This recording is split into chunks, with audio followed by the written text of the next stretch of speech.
नमस्कार दोस्तों, आज के वीडियो में हम स्वरों के वर्गीकरण की श्रृंखला को आगे बढ़ाएंगे। पिछले वीडियो में हमने स्वरों के वर्गीकरण के दो आधार पढ़े थे। आज स्वरों के वर्गीकरण का तीसरा आधार लेकर हम आए हैं। तीसरा, चौथा और पांचवा स्वरों के हमने पिछले वीडियो में कहा था कि स्वरों के वर्गीकरण के कई आधार हैं, जिसमें से हमने दो आधारों पर चर्चा की थी। आज स्वरों के वर्गीकरण का तीसरा आधार, स्वरों के वर्गीकरण का तीसरा आधार में जीव के प्रयोग के आधार पर स्वर। जीव के प्रयोग के आधार पर स्वर। जीव के प्रयोग के आधार पर स्वर तीन प्रकार के होते हैं: अग्रस्वर, मध्यस्वर, पश्चस्वर। अग्रस्वर, मध्यस्वर, पश्चस्वर। अग्रस्वर जीव के प्रयोग के आधार पर, जीव की स्थिति के आधार पर स्वर। जीव की स्थिति क्या है? जिन स्वरों के उच्चारण में जीव की कंडीशन या जीव की स्थिति पर विचार किया जाए, वे जीव के आधार पर स्वर कहे जाते हैं। जीव की स्वरों के उच्चारण में जीव की स्थिति तीन तरह की हो सकती है। या तो जिन स्वरों का उच्चारण जिह्वा के अग्रभाग से हो, जिन स्वरों के उच्चारण में जिह्वा का अग्रभाग सक्रिय हो, वे अग्रस्वर कहे जाते हैं। अग्रस्वर के अंतर्गत ई, ए, आई, ऋ, ये पांच स्वर अग्रस्वर हैं। क्योंकि इन स्वरों का उच्चारण जिह्वा के अग्रभाग से हो रहा है, इसलिए ये अग्रस्वर कहे गए हैं। दूसरा है मध्यस्वर। मध्य माने बीच। जिस स्वर के उच्चारण में जिह्वा का मध्य भाग सक्रिय हो, अर्थात जिस स्वर का उच्चारण जिह्वा के मध्य भाग के सक्रिय होने से हो। आ, छोटा मध्य स्वर कहा गया। अब जैसे हम इसका उच्चारण करें आ, तो इसमें जिह्वा का मध्य यानी बीच का भाग सक्रिय है, इसलिए ये मध्य स्वर है। अग्रस्वर में जिह्वा का अग्रभाग ई, ए, आई, ऋ, इसलिए अग्रस्वर। तीसरा है पश्चस्वर। पश्च माने पिछला। जिन स्वरों के उच्चारण में जिह्वा का पिछला भाग सक्रिय हो, अर्थात जिह्वा का पिछला भाग काम करे, वे पश्चस्वर कहे जाते हैं। बड़ा आ, ऊ, छोटा ऊ, बड़ा ऊ, ओ, औ और ओ ये आगत स्वर है। ये अंग्रेजी भाषा से इसको हमने ग्रहण किया है। ये हिंदी देवनागरी वर्णमाला का स्वर नहीं है, क्योंकि इस स्वर का आगमन अंग्रेजी भाषा से हुआ है। इसलिए अंग्रेजी भाषा का जो ऑक्सीजन शब्द है, ऑक्सीजन शब्द में जो ओ लगा रहता है, ऑक्सीजन वाली ध्वनि से इसको हमने अंग्रेजी भाषा इसको लिया है। अंग्रेजी का स्वर है और हिंदी देवनागरी भाषा में इसको हमने ग्रहण कर लिया, इसलिए आगत स्वर है, आगत ध्वनि है। तो पश्च, जिन स्वरों का उच्चारण जिह्वा के पिछले भाग से हो, वे पश्च स्वर कहे जाते हैं। आ, ऊ, ओ, औ, पश्च स्वर। तो जीव के प्रयोग के आधार पर स्वर तीन प्रकार के: अग्रस्वर, मध्यस्वर, पश्चस्वर। अब चौथा है मुख द्वार या मुख विवर खुलने के आधार पर स्वर। मुख द्वार या मुख विवर।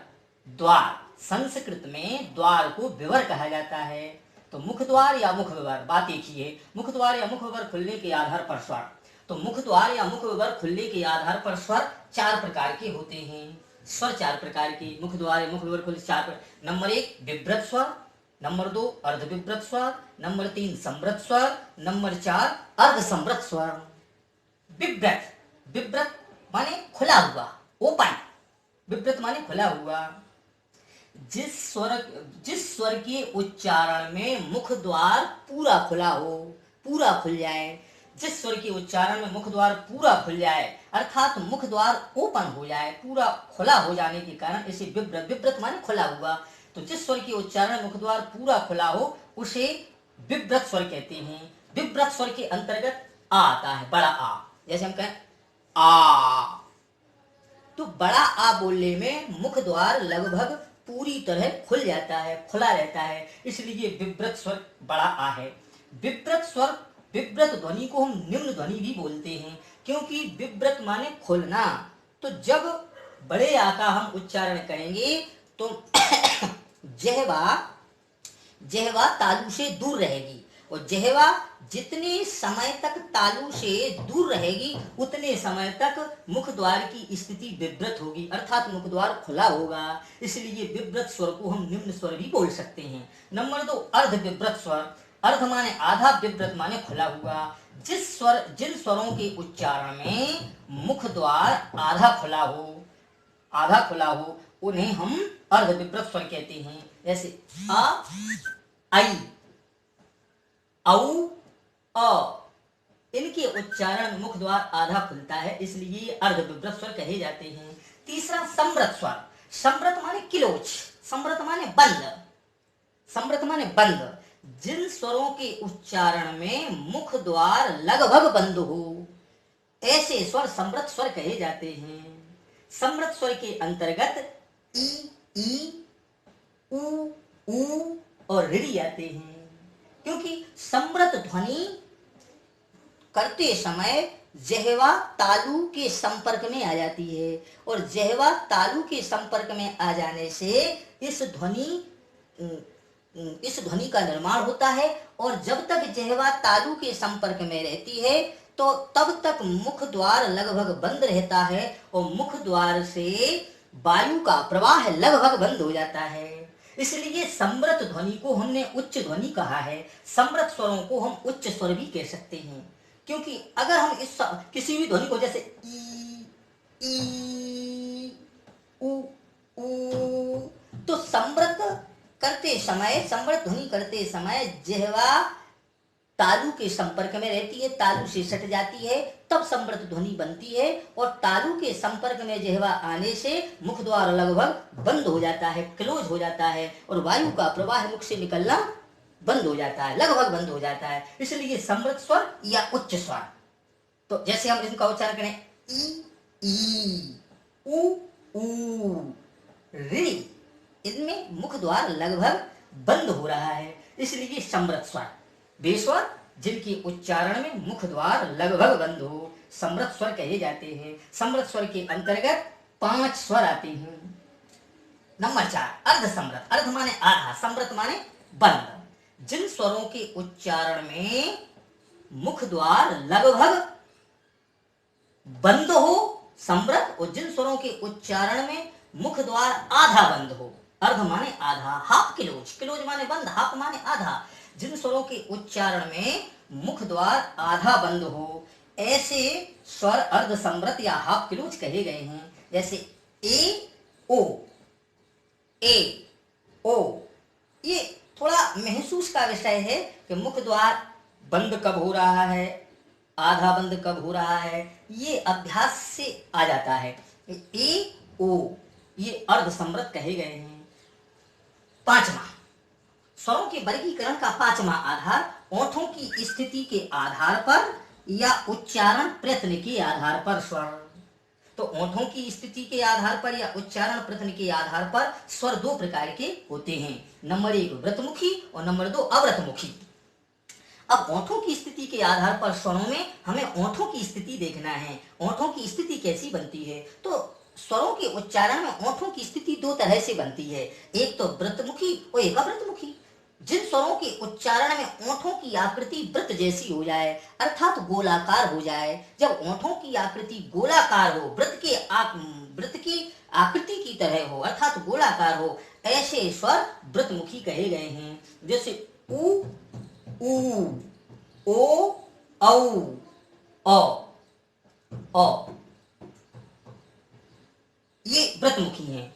क्योंकि अगर हम सामने दर्पण में उच्चारण करके देखें तो इन स्वरों 1, 2, 3, 4, 5 ये 5 स्वरों के उच्चारण में हमारे ओठों की आकृति वृत्त जैसी अर्थात गोलाकार हो जाती है, इसलिए इन्हें व्रतमुखी कहते हैं। दूसरा है अव्रतमुखी। आ माने नहीं, व्रत माने गोलाकार या वृत्त के जैसी। जिन स्वरों के उच्चारण में मुख की आकृति गोलाकार ना हो अर्थात वृत्त के जैसी ना हो ऐसे स्वर अव्रतमुखी कहे गए हैं। अव्रतमुखी स्वरों के अंतर्गत आ, ई, ए, आई आते हैं। अब आप इसमें रिधि का स्थान नहीं है। रिधि तो रिरी का स्थान भी हम यहाँ रख सकते हैं, रिरी रिरी। इस प्रकार 11 स्वर ओठों की स्थिति के आधार पर दो प्रकार के होते हैं, व्रतमुखी और अव्रतमुखी। 1 2 3 4 5 5 स्वर व्रतमुखी और 1 2 3 4 5 6 7 स्वर अव्रतमुखी हैं। इस प्रकार ओठों की स्थिति के आधार पर स्वर व्रतमुखी अव्रतमुखी। तो आज के वीडियो में हमने स्वरों के वर्गीकरण के 3 और आधार पढ़े। जीव के प्रयोग के आधार पर अग्रस्वर, मध्य स्वर, पश्च स्वर। चौथा मुख द्वार या मुख विवर खुलने के आधार पर। 5वां ओठों की स्थिति के आधार पर स्वर।